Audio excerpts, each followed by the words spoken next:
we're going to be taking a look at these sweet Mythic sets that were just released for the Elder Scrolls Online. So let me Google them real quick, because should have had this pulled up when I started the video, but I'm too cool for that. Here they are. So, these are the Mythic sets that are coming out with Greymore when it comes out in a few months. And you get these through doing the Antiquity system, and you have to do some, some mini games or whatever, and you get these sets if you're real lucky.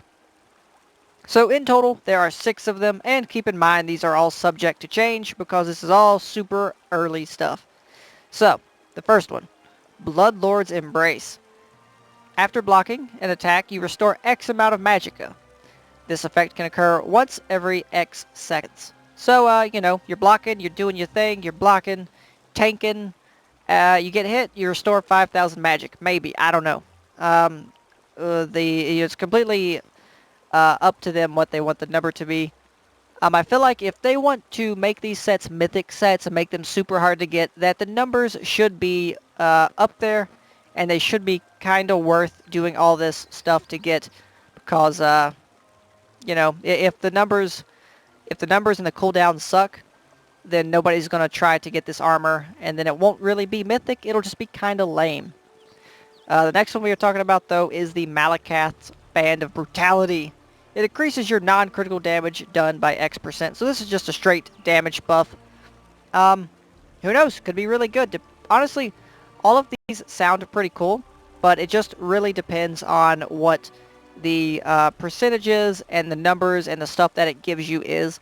If they're super high, then you know they're going to be super good. And if they're super low, then you know nobody's going to want to mess with them. The next one up is Ring of the Wild Hunt. Increases your movement speed by X% while in combat, and increases your movement speed by X% while out of combat. Now, I believe we know a little bit more about this one. I believe it increases your movement speed by 10% while in combat, and while you're out of combat, it increases your movement speed by 20%. I believe that's what the devs said, but it could be subject to change, so who knows. Now, the next one, this is one that I like the most, and I think is going to be very useful for PvP. And that is the Snow Treaders. So I imagine these are like a pair of boots or something. And they reduce your movement speed by X% while in combat. And while under the effect of a snare, it increases your movement speed by 1%. It also reduces the duration of immobilizations applied to you. So while you're in combat, you may be moving a little bit slower. Who knows how slow that's going to be, but the more snares that are put on you, the more immobilizations that are put on you, the faster you will go. So, as soon as you really get into combat, as soon as stuff starts hitting you, that's when you're going to be really getting the buff of this set, and that seems super cool. I'm really looking forward to the Snow Treaders. And the next one up, we have 2 left. This is the Thurician Stranglers. So, killing an enemy grants you a stack of persistent stack of Slode's Call, up to X amount of stacks. Each stack increases spell damage by X amount, but it also increases your damage taken by X amount. Removing the Thurician daggers or crouching or going invisible removes all of the stacks.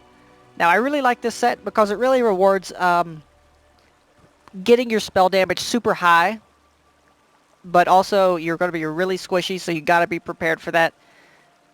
I'm looking forward to this set. I think it's going to be really fun to mess around with and make some super glass cannon builds.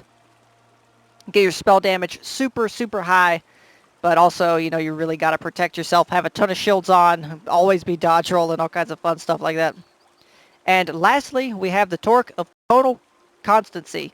I hate this word. I hate the word constancy. Hate it. But it seems like a pretty good set, and I'm excited for this one also. So, while your stamina is less than X%, your magic recovery increases. And while your magicka is less than X%, your stamina recovery increases. So, typically, you're using both pools. You're going to be using stamina, you're going to be using magicka the most, but you're going to be dipping into your other resource a little bit for buffs and stuff like that. And I think it's really cool that you can really work towards, if you have low stamina, you can reuse some of that stamina up and really buff your magic recovery, or vice versa. That sounds super cool to me. Again, You know, if the percentages suck, then it really won't be worth it, but we don't know those yet. It's a super early stuff, still in the works, but I'm super excited for all of these Mythic sets. Can't wait till they're in the game. Can't wait to try and get them. It's going to be all super fun. So yeah, thanks for watching, guys. Tell me which one you like the most and, you know, which one you hate the most, I guess. I don't know. But anyways, thanks for watching. I will see you guys in the next video.